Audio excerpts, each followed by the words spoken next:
Hello friends, welcome back to my channel Nutan Aansu official. कैसे हैं आप सभी लोग? आई होप कि आप सब लोग बहुत ही अच्छे होंगे। दोस्तों, अभी हो रही है सचिन के घर पे पूजा, शांति पूजा हो रही है और ज़रूरी भी है होनी। उसमें कुछ उनके फेवरेट क्रिएटर जो कि इस दुख की घड़ी में उनके परिवार के साथ थे, वही दो चार गिने चुने क्रिएटर उनके यहाँ पूजा में आए हुए हैं। बता दें आप सभी को कि सचिन के सर से अब भी नेहा के प्यार का भूत उतरा नहीं है। वो मनीषा के साथ एक छत के नीचे एक रूम में रह तो रहे हैं, लेकिन अभी भी उनके मन में मनीषा के लिए कोई भी प्यार, कोई भी रिस्पेक्ट, कुछ भी नहीं है। यकीन नहीं होता कि जो पीछे वीडियोस में सारी चीज़ें दिखती थी वो कैसे फेक हो सकती हैं। डबल फेस लेकर हर इंसान कैसे जी सकता है। वैसे आप लोग इस वीडियो को एंजॉय करिए, इस लाइव को एंजॉय करिए, और जो भी आपको लगता है इस लाइव को, इस वीडियो को देख के आप अपनी राय कमेंट सेक्शन में ज़रूर बताइएगा। सभी रिएक्शन चैनल वालों का यही कहना है कि जैसे ही नेहा तिवारी लाइव आई और उन्होंने रो रो कर अपनी बातें रखी, वैसे तो उनकी बात रखने का वेट सब लोग कर रहे थे, लेकिन वो इस प्रकार से अपनी बात रखेंगी इसका अंदाज़ा किसी को भी नहीं था।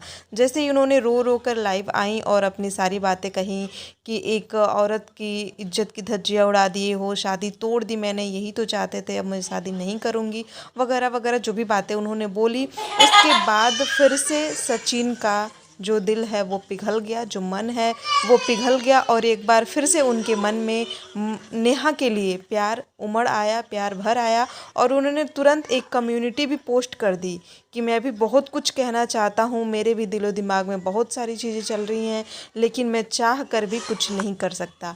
वही बात सेम इतने सारे लोगों के साथ बैठे हुए लाइव में भी उन्होंने कहा कि करना तो इंसान बहुत कुछ चाहता है लेकिन कुछ नहीं कर पाता है। मन में तो बहुत सारी चीज़ें चल रही हैं लेकिन वो सारी चीज़ें इंसान नहीं कर पा रहा है।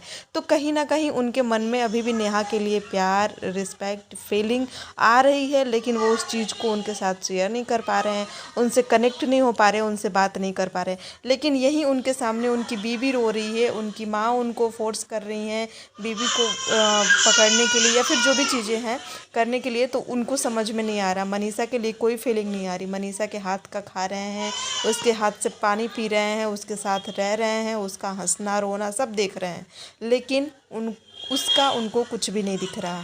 तो कहीं ना कहीं सचिन सबसे ज़्यादा गुनाहगार इस पूरे मैटर के हैं मेरे ख्याल से।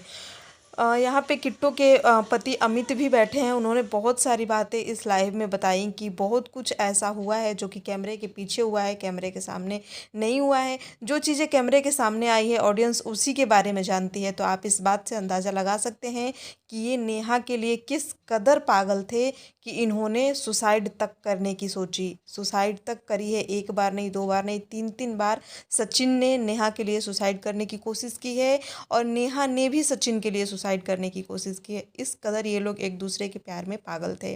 फिर भी सारी चीज़ें होने के बाद भी नेहा की हिम्मत की दाद देनी पड़ेगी कि उन्होंने एक और परिवार को फंसाया, एक और परिवार के एक लड़के को अपने जाल में फंसाया, या फिर जो भी चीज़ें हुई, इनको सगाई नहीं करनी चाहिए थी। अगर सुमित ही प्रपोज कर रहे थे, सुमित के मन में ही नेहा के लिए प्यार था, तो नेहा अपनी बातें सुमित को बता सकती थी शादी के पहले कि मेरे मन में ये है, चाहे मेरे दिल में ये है, चाहे मैं इस इंसान से कनेक्टेड हूँ, तो भी शायद ये मैटर यहाँ तक नहीं पहुँचता।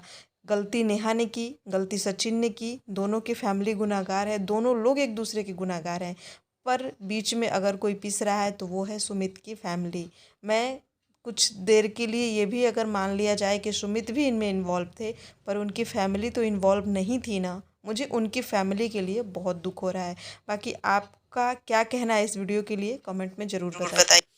चैनल पर नया है तो चैनल को सब्सक्राइब भी कर लीजिएगा, ऐसी भी और भी बहुत सारी अपडेट और न्यू वीडियो के लिए।